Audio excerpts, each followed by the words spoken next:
All right. Well, good afternoon to everyone, or good morning, depending on where you're coming in from. Welcome to NCST's June Community Impact Briefing. Thank you for being here with us. We have an exciting presenter today. And my name is Raquel Reddy, Managing Director of Community Development for NCST. And I am going to be welcoming David Sanchez onto the Zoom here with me, who will be introducing our guest presenter today. So thanks again for being here, everyone. David? Hi, everyone. Thanks for joining our call today. And thanks also to our special guest, Ebony Walden, who I have the pleasure of introducing. Ebony is an urban planner, consultant, and facilitator with over a decade of experience working to transform communities. She's the founder of Ebony Walden Consulting, an urban strategy firm based in Richmond, Virginia. She is also an adjunct professor at Virginia Commonwealth University, where she teaches diversity, equity, and inclusion in the city. We've gotten to know Ebony through our work with the Middle Neighborhoods Initiative, specifically looking at practitioners working to revitalize Black middle neighborhoods. And she is an extremely creative and enthusiastic thinker about community development. She is also the co-author of the Richmond Racial Equity Essays, which is designed to bring conversation, collaboration, and innovation to the process of dismantling racism and reimagining Richmond, Virginia, which is the former capital of the Confederacy. Ebony holds a bachelor's degree in business administration from Georgetown and a master's in urban and environmental planning from the University of Virginia. So with that, I will hand it over to Ebony to present, and afterwards we'll have an opportunity for Q&A, and I will wrap up the call with a policy update. So thank you very much. Ebony, the floor is yours. Thank you so much, David, for the introduction and for having me here. Good morning, all. So happy to be here. I'm just going to share with you all a little bit about myself today and really focus on the project that David introduced called the Richmond Racial Equity Essays. So as David said, I am the creator and co-editor of the Richmond Racial Equity Essays, which is a multimedia project focused on how do we dismantle racism and reimagine not only Richmond, but hopefully as a model for cities around the country who are facing similar issues as it relates to race and place. So a little bit about me, I like to say that my work currently is at the intersection of systemic racism and place. I am an urban planner by background and training and have been doing that for the past 16 or 17 years. And for the past maybe 7-ish, I have done a lot of diversity, equity, and inclusion work. And so I've merged that together to dig down into how does race and how has and does race and racism shape the places that we live, and how do we disrupt that? And just to tell you a little bit more about me, I think that that kind of view of the world began when I was about 8 years old, right? I like to say, and I wrote my essay as part of the essay anthology, that that I saw a racial difference written into every landscape of my life that I can remember, regardless of the city I lived or places I traveled throughout the US. And I began to see through that lens when I was about 8 years old. When I was 8, I moved from Queens in New York to Long Island. In Long Island, I lived in a predominantly Black and brown community. But to the north and to the south of the communities I lived in, if you know anything about Long Island, there are 2 counties and then a bunch of towns, villages, and hamlets that kind of, you go from one to the other to another within those, and they're very segregated. But anyway, to the north and the south of my Black and brown communities were kind of more upper class white communities. And when I drove across those lines, those dividing lines, things begin to change, right? From the corner stores and the lack of quality shopping. And when I crossed those lines that were richer and wider, the landscape began to change. The roads were better paved. There were more street trees. There were more trees in general. The lawns were bigger. There were better shopping, better schools, better park, and seemingly better everything. And that has been replicated in almost every community I have lived in. There is some dividing line of race that when you move across those lines, you see all of the landscape, the services, and the quality of life change. And as an 8-year-old, I began to notice that. And as I've grown and think about, well, why is that? And of course, I go to college and get a better understanding in grad school of why that is. And I feel like my purpose now is to create communities where everybody has access to those particular resources. I think we all have stories like that, whether we're Black or white or Latino or Asian, where we see these dividing lines in our community and it's become the status quo. And so I want to help communities dig deeper into their own history of where you live and think about what we can do as practitioners, as people, as neighbors to begin to dismantle that, right? And so my vision is that everyone deserves access to nourishing, built and natural environments, regardless of your race or any other identity for that matter. How do we create more just and inclusive and equitable cities and communities and places? And through my consulting business, that's what I help organizations, whether it's nonprofit organizations or philanthropic or local government. So just a little bit about me, that's kind of had shaped the frame in my consulting practice, probably about 3 or 4 years ago. This is even before the kind of racial reckoning of 2 years ago. People were just talking about equity, equity, equity. And I was doing the work and I was like, I'm in these rooms and people are throwing this word around. I don't think anybody has a real practical clue about what it means. But when I'm talking to practitioners, the people that are out there doing the work in neighborhoods and communities, they have perspective. I really want to get their perspective and highlight their perspective. What do they think the solutions are? What do they think? Where do they see the issues, those who are practitioners? And so I wanted to promote that dialogue, and I came up with something called the Richmond Racial Equity Essays. It's a multimedia project focused on racial equity in Richmond and asking the question of what is racial equity and how is it that we get there? That manifested in an ebook of 24 essays. We had short video interviews that we did with people, 7 of those around the community, and a podcast where I talked to about 16 other people asking them that same question. In total, it's about 50 people from all walks of life, ages, races, sectors, different parts of the city and surrounding counties to answer that question. And I think I focused on Richmond, but I think it can be emblematic. All of the essays and issues are emblematic of other issues and sectors that other cities face around the country, but I wanted to promote public dialogue, thought leadership around it. It was inspired by the Just City Essays. You all may have heard of that. It's a publication of Next City, which is a city and equity focused media outlet. And they had the Just City Essays, which was published, I think, in 2015, and they had 26 visions of equity, inclusion, and opportunity. It was edited by Toni Griffin, who's also a Black woman, urban designer, planner extraordinaire. And so she asked 26 people around the world this question, planners, politicians, et cetera. And so I wanted to do the same. I think it coincided with the racial reckoning where people were really asking themselves, okay, now we see this. We see these disparities. We saw it in COVID, and they're very place-based. People who lived here as opposed to live there had different access to not only healthcare, but other aspects. And that really highlighted all of the issues in our community to another level where we could really see what was going on.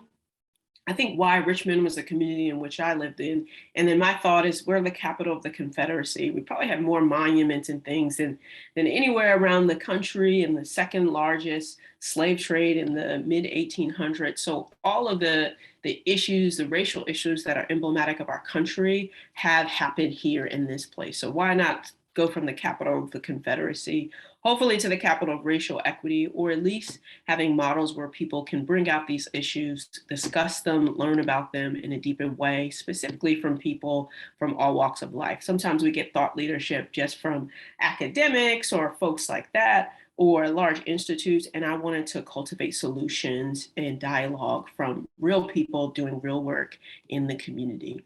Who joined me as curators was Dr. Megan Goff. She works at the urban planning program here at VCU, Virginia Commonwealth University, and a local activist, urban farmer who had just finished a video series, which I urge you to check out, called Black Space Matters. So he was interrogating these issues as well, and joined the team. So these are the 27 essays. As you can see, they're kind of variety. So we had Black, white, Latinx, at least one Asian folk, men, women, and they really span sectors. Oh, that's my essay. I'm gonna go.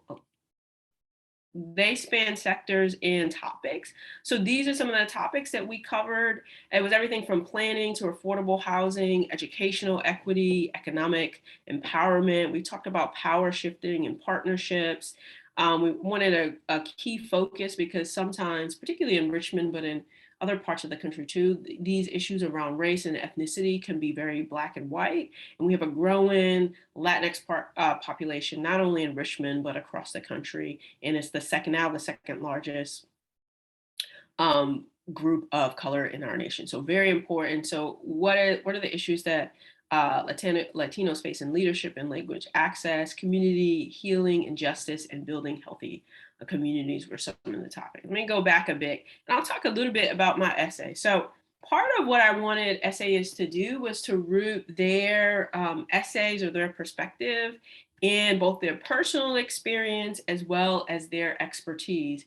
And you can see from the group of people in the faces that I wanted everything from activists to academics, and that's from business leaders to nonprofit leaders, folks working with youth, folks working with local government, all across the board, because I think it's that dynamic intersection of people that it will take to solve. Like we can't solve these issues with just grassroots folks, and we can't solve the issues with just folks in Ivory Tower. So how can they root their perspectives in their personal experience, connect that to their professional experience, and then think about what are the different kind of positional points of solutions that we can encourage. So mine was talking about Black and Brown centered placemaking rooted in identity. And I started off with a story that I just told you all about how something about moving to what we see, we see all of these kind of great community amenities when we cross over into predominantly white communities. And how can we have the same level of placemaking around Black identity, Black and Brown identity, and ownership? How can we support ownership not only of the cultural story, the history of the place that's rooted in not only identity, but art and telling stories. So a lot of the communities in which we live that are Black and Brown that are gentrifying. So the story of the community is being lost, and wealth is being lost in home ownership and some of the business opportunities for business, whether it's businesses having to move out and not owning the building. And so my thought is, how can we really have Black and Brown centered placemaking rooted in identity and ownership? That these things that when we go into Black and Brown communities, it's not about disinvestment and dilapidation, but it's about, wow, this is a rich culture. This is a rich people.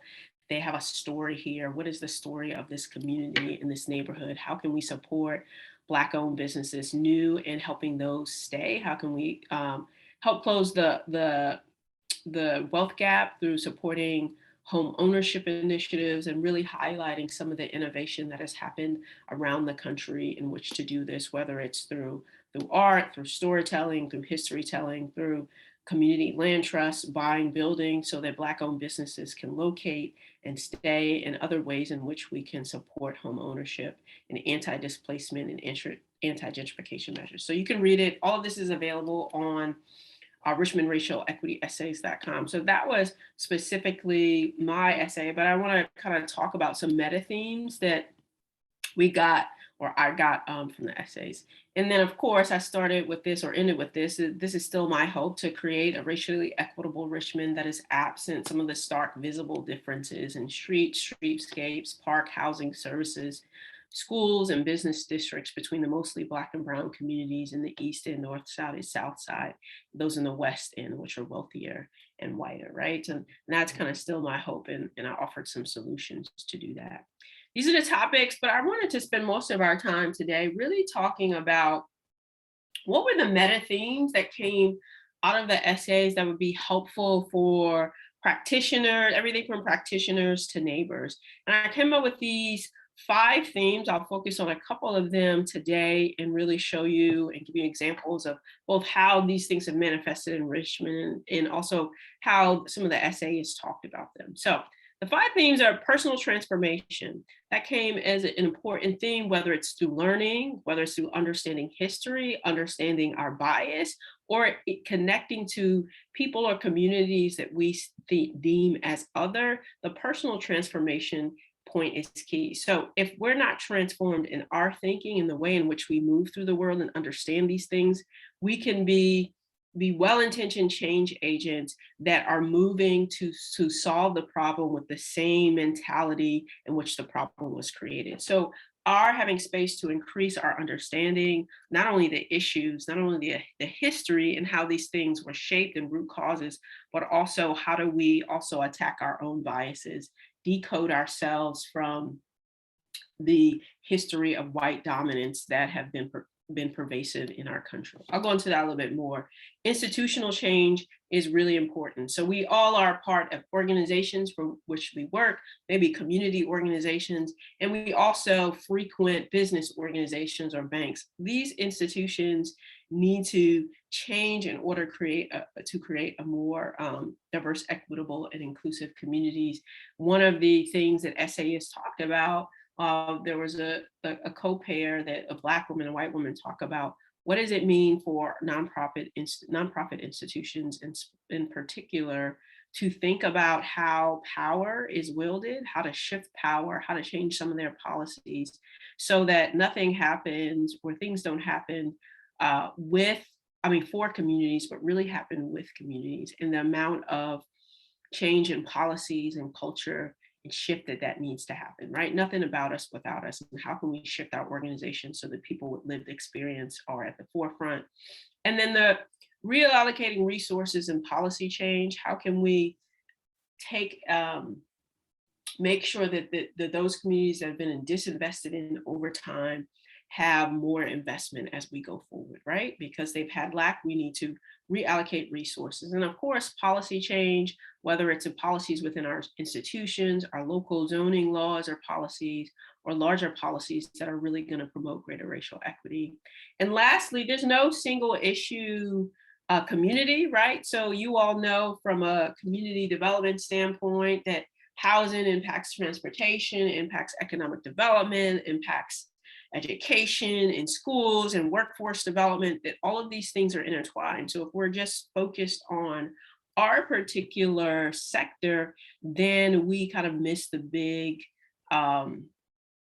opportunities for change, right? So I'm not suggesting that we do everything with everybody, but if you are an organization, a specific element of your work should be, how can we harness our collective impact, our collective action for a wholesale systemic change and not just change in our sector, right? And there may be partnerships or things that we can harness and leverage as we move forward. So I'll tell a little bit, take a couple of these and talk about how they've manifested and show you a clip of one of the videos and hopefully have a little bit more time for Q&A. So personal transformation, that's around understanding the history and root causes of existing inequities in your community. So a lot of folks know about obviously redlining and highway construction and those things, but really knowing in a deep way how the contour, how systemic racism has impacted your particular communities. What are the stories? What are the policies? What are the neighborhoods that have been most impacted in your community? And then examining your relationship to race and racism and bias personally and professionally are the two cornerstones important to that. And then I'll share one of the essayists and how he did that. This is Jeremy Hoffman. One of his essay was on climate resilience and justice. He is a PhD. He works at the Science Museum here in Richmond. But the story that he tells in connecting to his work, which I think connects to his story, he grew up in the outside of Chicago, in the Chicago suburbs. He starts by telling that in 1995, there was this heat wave in Chicago. His interpretation of the heat wave, that it was hot, but he had shade trees. He lived in a cooler neighborhood. He had access to a pool and air conditioning. So his recollection of that heat wave was, we got to eat ice cream all day and play in the pool.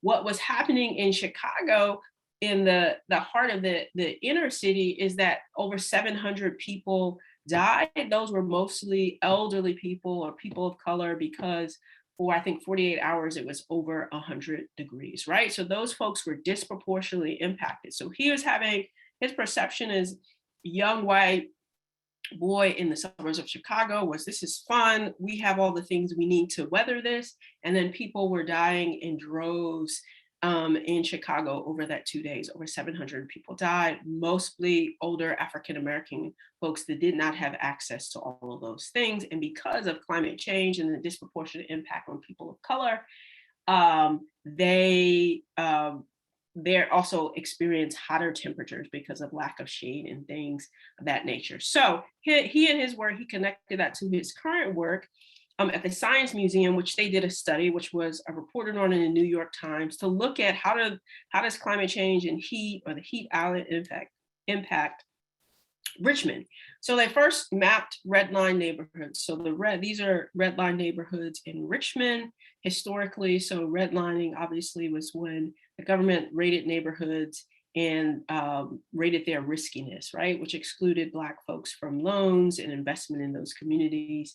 These are the hottest parts of town currently, right? And you can see the connection between formerly redline communities and the hottest parts of town when it's heat wave. In some areas of town, it was up to 15 and 20 degree difference between different areas of the city. Coolest parts of town are richer and wider, sort of the same thing that I have talked about, another cooler parts of the city.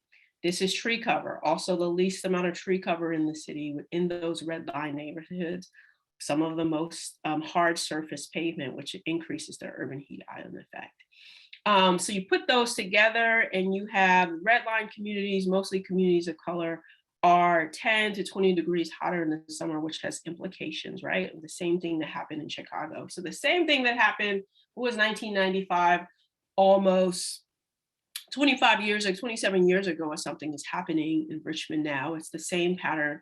And I bet you can take all of these maps and map affordable housing or lack thereof. You could map poverty, you could map life expectancy in these same neighborhoods. There is a 20-year difference in life expectancy, right? And so he connected those things to his story and what is happening now from a personal transformation. So knowing that, connecting that, and connecting it to the issues and the history of those issues in our community is really important. The second thing is institutional change. So I kind of broke this down into assess, disrupt, reallocate, and policy change. So assess is, where are you now? What are the inequities existing in your community, within your organization? How do you disrupt that? Two ways to disrupt that is reallocating resources and policy change. And I give this example of reallocating resources, which I think is good. So if take trees, we're talking about that. And if for the past 30 years, you have planted 100 trees in the richer, wider areas and maybe 10 in the disinvested areas, or maybe none.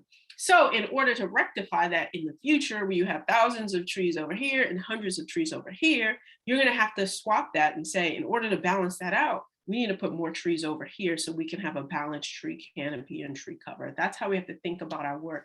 What are the areas, community, people that have been disinvested in, and how do we reallocate resources so that we are really engaging those that are most vulnerable? And then in policy change, that can look like policy change within your organization, or policy change as it relates to some of the things that impact the built and natural environments in our community. A good way to I would say an example of this, I was involved in this project. It's called Arvegarian 2050. And the first thing they did, they wanted an equity focus to their climate change initiative. The first thing they did is say, well, let's get the data. Let's assess where we are as a city. They mapped 30, it's called the Equity Index. They mapped 39 different factors of vulnerability as it relates to climate change, everything from housing to transportation. These are all kind of connections to climate change vulnerability, and said these are the specific areas in our community that are most vulnerable.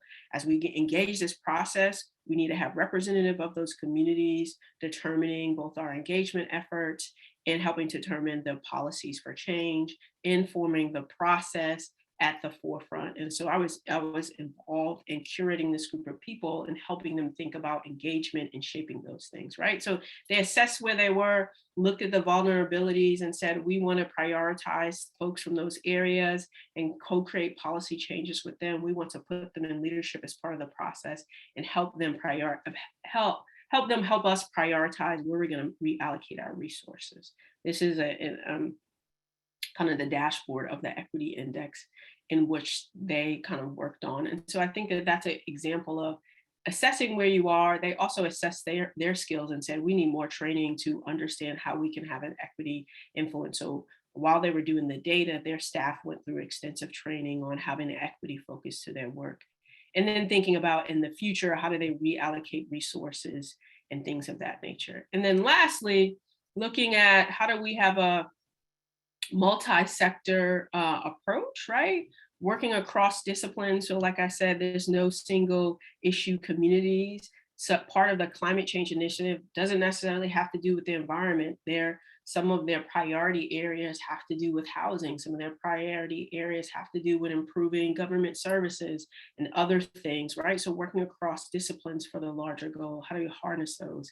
From grassroots to grass top, so working with organizations that are working on the ground, but just like the essays, I wanted people of positional leadership of both city leaders, grassroots organizations, and those in between, businesses, other local organizations, nonprofits, and philanthropy. We need to work together. And then if we're going to do this, nothing about us without us. So prioritizing folks with lived experience as part of the process. So with that, I'm going to show a really short, and this is just kind of an example of all of those together. These are the priorities from RBA Green 2050.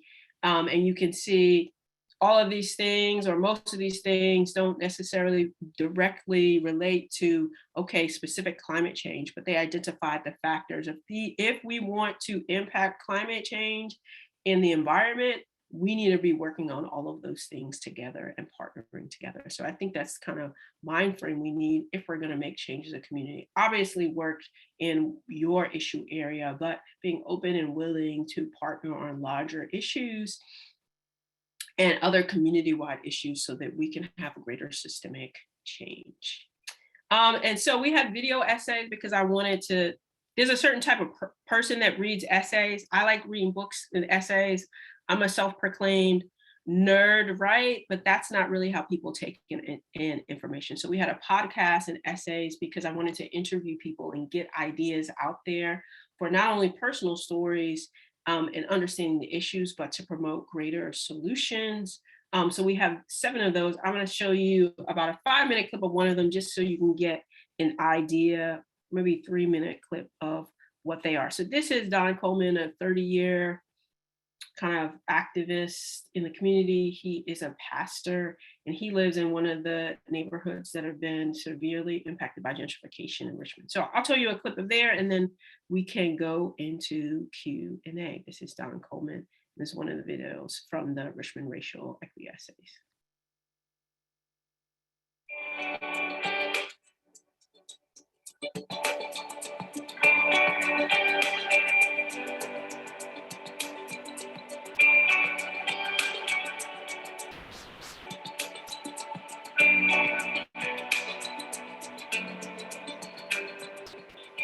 Well, I'm Don Coleman. I'm the pastor of the East End Fellowship, located here in the East End of Richmond.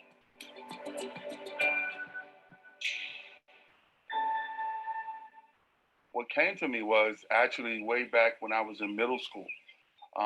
There was an incident that happened. They had integrated the schools, and so they bussed in kids from the South Side, blacks and actually whites from the South Side into the East End. And I was in the 7th grade, and I was out on the playground, and we were in a PE class, and we were doing softball at that time. The instructor had told us, if you're not up to bat, stay behind the fence. But I didn't. I walked out there just playing around, and a white guy named Donald also swung the bat, and wow, burst my head open, blood everywhere. I ended up having to go to the hospital to get stitches. I came back to school the next day, and all my black friends were coming up to me saying, hey man, we gonna take care of that dude, man, for hitting you with that bat. We gonna take care of it. And I was like, well, wait a minute. Actually, he's my friend. And so my black, what? The white guy is your friend? And when I look back over my life, that was the beginning of me, wanting to be a change agent, really wanting to, especially around racial equity, seeing that, we got to figure out how we all going to be able to work together. And again, that's been my story over these several years here. And again, one of the primary things I've done is with my local church. When we started the church, it was Black and white people together in Churchill, which was fairly confounded because gentrification was happening. But people were coming here that were different. And I recognize that as a lifelong resident of the East End, again, it's happening, but we got to try to do that with equity. So that's how I got involved with this type of work of just seeing people working together and seeing people of color absolutely empowered.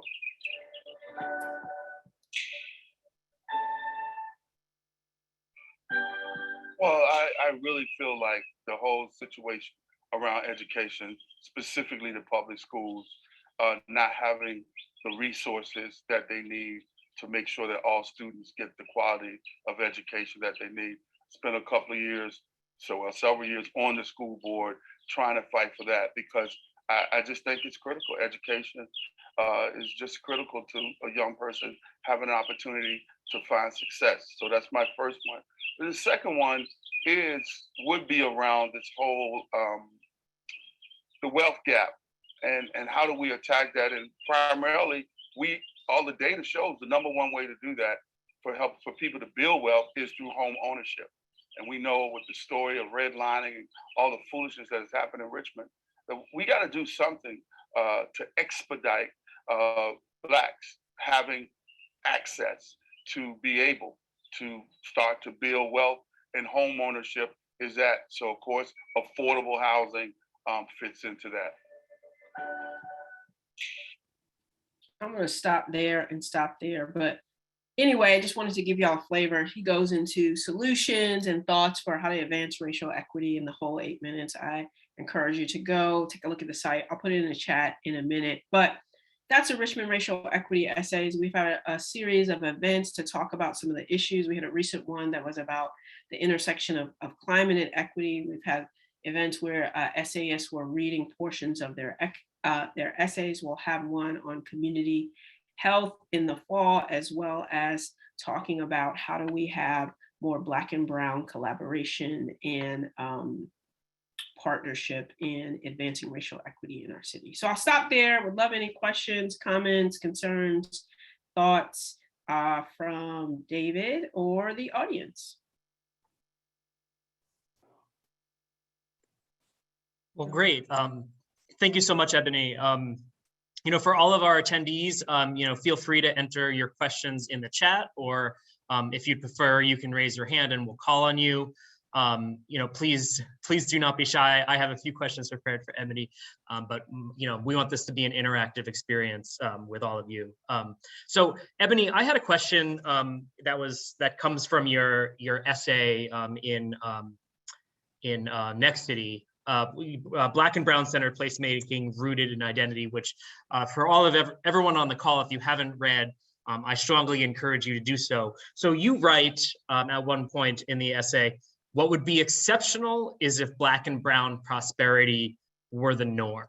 And then you ask, what if we had a system that encouraged Black and Brown prosperity? And I just think that's a very, very powerful question. And it really, helps center the conversation on equity extremely well. I was wondering if you could talk about any successful examples from your work of how we've created those systems. Have you played a role in creating any systems that encourage Black and Brown prosperity? Or are there other successful examples that we should be aware of or talking about on this call? Yeah, so I think that has happened and is happening in small ways. Some of the planning projects I'm working on currently are trying to do just that, right? And so I give some examples in the essay two come to mind around placemaking. One is that it's very simple. It's called Domino Park, and it's in Miami, right? And so Miami has a strong Latino presence, and to honor that, they created a park. It's called Domino Park. And it's all both art and activity that really responds to that particular community. It's just not, okay, we're going to put a pocket park here. It said, what is the community? What's the richness of culture? So the murals represent people there and icons there. They're playing dominoes. And so you enter that space and you're like, this is a community owned space. This is a space that's representing the cultural aspects that are important to this community. Another project, and we'll talk about three, another project, it's called Homecoming. It's in, both of these are a reference in my essay. It's in Pittsburgh. It's basically when it was a gentrifying community, the Hill District, if you know anything about Pittsburgh, and it's sort of changing. And so what this artist did through both history, mapping, getting photos, kind of just took you through the journey of how this neighborhood has changed over time.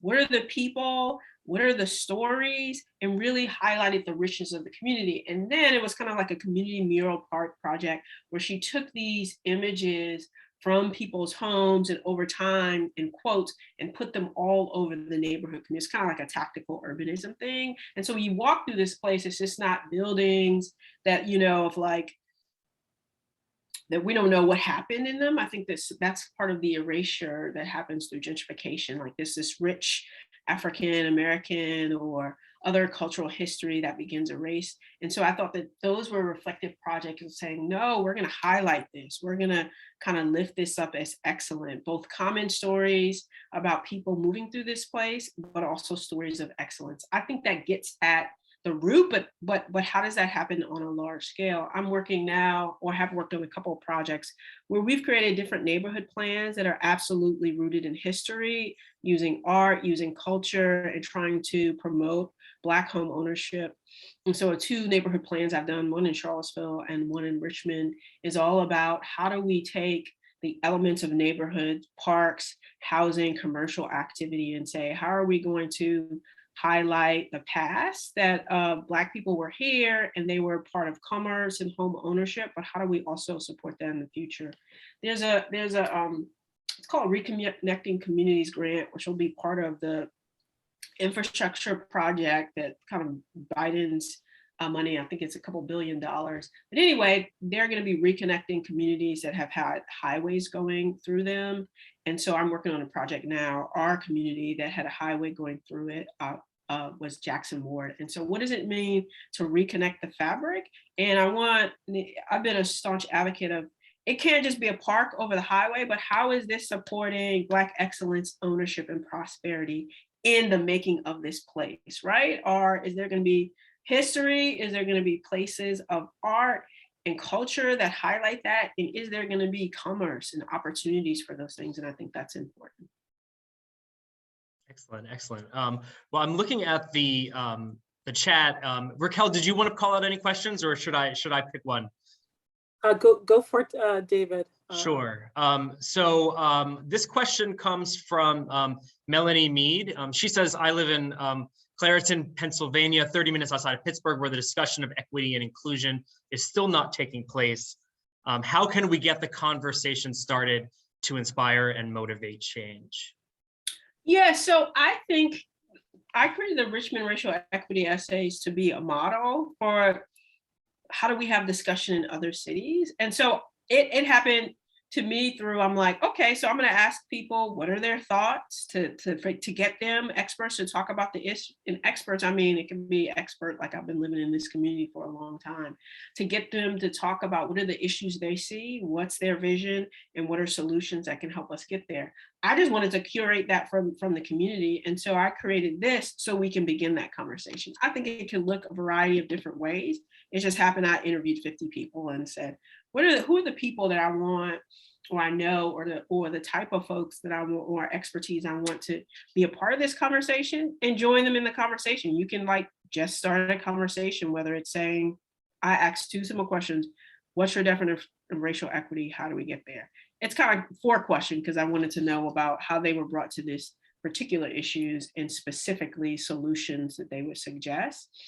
And so that was my form for convening, and that continues to kind of move out as we have further discussions. And I got one of the videos is the mayor and the long range service city councilor. And so I asked people, and people were really open and willing to have that conversation. So I think it can look like a forum. It can look like a dialogue. It can look like an essay anthology where we're getting ideas. It can look like a podcast. It can look like videos. And I did all this on a tight budget. So it wasn't necessarily the most expensive thing to do. It did take, a good amount of work and thought, but I just asked people for their thoughts in a multitude of ways, and they were happy to offer them. And I think my goal was to get it out there because I think narrative change is important. So many of these issues, people are like, oh, I knew about this stuff, but reading through the essays, they're all about 10 minutes. You get a deeper, because I'm like a community development folks. So I'm not an education, whatever. I'm not deep into these other issues. And so the essays give you kind of an insight of the community from broad perspectives that you had no idea about, kind of in deepening your understanding in different ways.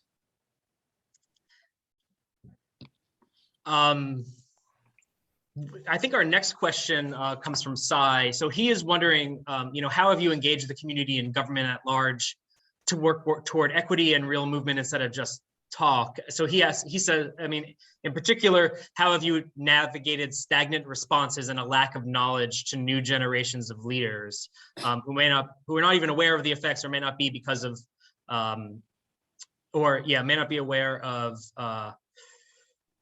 basically the past of racial equity efforts in these communities. So could you talk a little bit about navigating kind of different generations in this work, and especially and especially younger generations? Yeah, sure. So I think that folks that contributed to the essays were in their 20s to in their 80s, right? Those folks, and then those were also the folks in our conversation as well.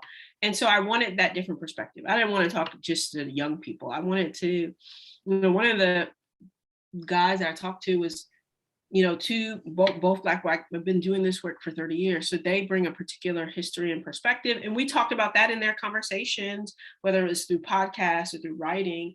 I told people to bring in the longevity of your experience. And I like to use the word concretize, make concrete what that has meant over time. So anybody reading them or listening can get the history over time, just as part of their educational process.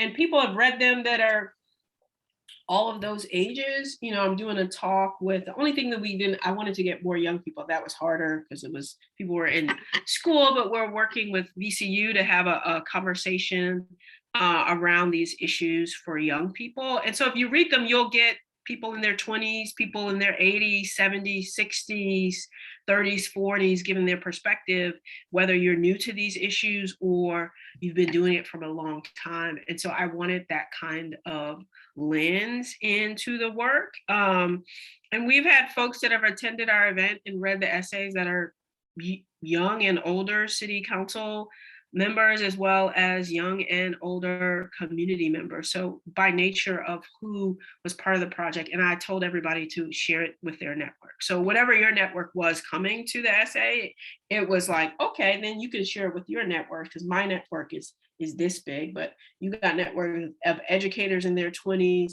social justice activists in their 70s and 80s.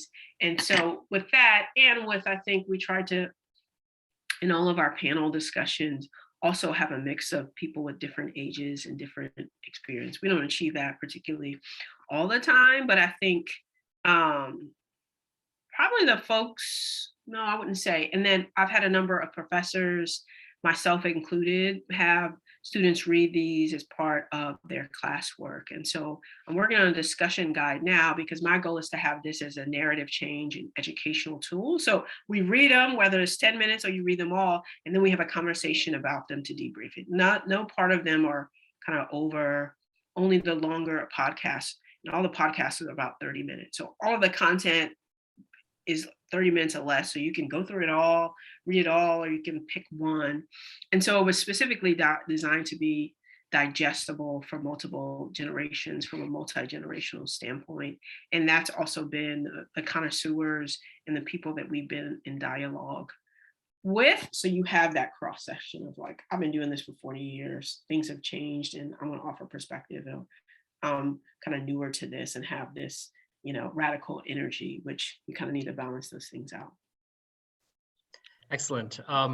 Well, as our next question, David Hunter, who is actually my colleague at NCST, asks, if you can you speak to any particularly innovative, affordable homeownership programs or pilots, either in Richmond or elsewhere, that specifically address racial disparities in homeownership or wealth building? Yes. So I just put in the chat an article about something called an agrihood. So one of the curators, Saran Chavis, he's a kind of an activist, but also a leader in urban agriculture. And so he's been working with an organization called Girls for a Change and the Community Land Trust in our city. And so they're creating something called an agrihood. And so Girls for a Change is an organization that promotes kind of the success of Black girls. So they're placing their kind of development or neighborhood or agrihood in a community that has not a whole lot of access to home ownership, right? And they're going to specifically market to the parents and networks of the girls in which they're served. The point of it, it's also in a food desert, so they're going to have urban agriculture as a central point of the neighborhood and working with the community land trust. And so that's specifically kind of in an area that's a food desert and an area that has low access to home ownership, particularly for Black women. That's going to be their focus. And they're going to kind of bring in these home ownership solutions as well as food access solutions in their development. So I thought that was innovative approach to think about how to recreate neighborhood and communities that are focused and disruptive to the patterns, the disparities and patterns that we see from a proactive standpoint. So I put that in the chat and you can read more. That's in development currently. Excellent. One more question from Sai. So how have government players responded to your approach? And I think he means specifically in Richmond, although maybe he means elsewhere. And then are there any kind of special techniques that are useful to engage government players? So my point was, I wanted to make sure local government leaders were a part of the process, because I'm like, well, we can't really talk about racial equity unless they're included. So the first person I interviewed in the interview series was the mayor and the Longing Service city councilor. So you can't have too much criticism, or I guess you can, of something that you're inherently a part of. And so I wanted their voice, or at least local government voice, because they have a perspective, right? They actually might have a perspective and maybe hindered even by their role or position. So to have them as part of the conversation was really helpful.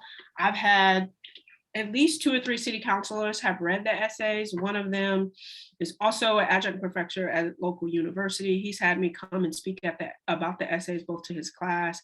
But I just, maybe about a month ago, I think it was like First Cities Virginia, was a Virginia cohort of kind of local government leaders, and presented the essays. And so my goal is to say, here's a motto. You can use it, change it, grow it to support thought leadership, innovation, collaboration around racial equity in our city, because it's like, where are we now? Where do we want to go? That is the question. We need to get various perspectives on that, throw them against something and say what actually comes up. So I've had really good reception from local government leaders, but I think the strategy is to get them involved from the beginning and getting their perspective as part of the process. So it's been really receptive, and I hope that it's changed their perspective, but also I think it's been helpful for the community to see their perspective, right? So you may see the mayor as this political person, but I asked him his story. What was his connection? Who do you think the biggest issues? And they had a really heartfelt conversation and heartfelt approach. The funny thing is, the mayor and this city councilor aren't necessarily on the same page all the time. So it's a real big opportunity for them to really have a heartfelt dialogue about where our city is. And the mayor is about 40, and this city councilor is probably in their late 60s, right? And so that was a cross-generational approach. And I think in that conversation, they got a better understanding of each other and were able to talk in a way that they hadn't or wouldn't in their own realm. So I think having them as part of the process and also making sure that they read it. And another counselor said, hey, I read your essays. Let's talk about how we can kind of move some of these things forward in city policy as well. Excellent, excellent. Well, I think our last question is going to come from Raquel. Yeah, that's probably me. Ebony, this has just been wonderful, first off, so thank you so much. My question really comes back to a motto that you shared today, which is nothing about us without us.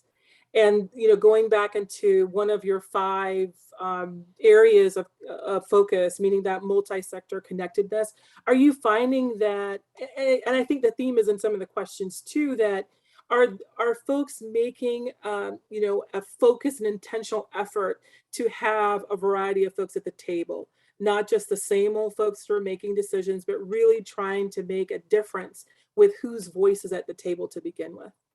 Yeah, I think that is happening. What we do have to fight is apathy. And then the folks that need to be at the table, they may be doing 10 million other things to try to survive and move forward in their life. So I think yes, and we have a great amount of work to do.